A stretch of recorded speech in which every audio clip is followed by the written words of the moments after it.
नमस्ते, म सानु राई लिम्बू।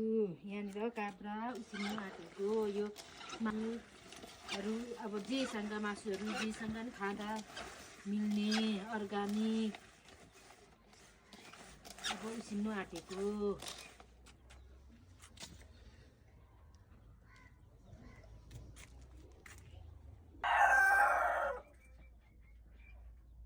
अब काब्रा उसिन्नु आँटेको यहाँ थोरै पानीमा उमालेर यी यसरी हाल्नुपर्छ अनि अलिक बुलुक्क बफ्याएर सुकाउनु पर्छ अनि खानु उत्तम हुन्छ।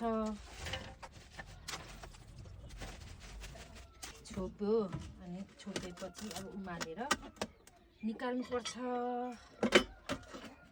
कोइला चुलामा बसाएको मैले चाहिँ 5 मिनट बफ्याएपछि यस्तो हुन्छ काब्राको।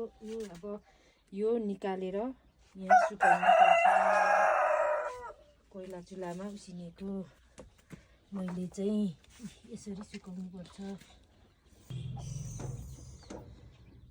काब्रा अब उसिनेपछि यसरी घाममा सुकाउनु पर्छ। चाहिँ अब हिजो उसिनेर सुकाएको यतिको सुकेछ। अब यो काब्रा चाहिँ अब जेमा खाँदा पनि मिल्छ। सुकेपछि चाहिँ बट्टामा हालेर राख्नुपर्छ अनि बेमौसममा पनि काब्राको अचार खान सकिन्छ। अचार जेमा मासु जेमा मनपर्छ त्यही बनाएर खान सकिन्छ।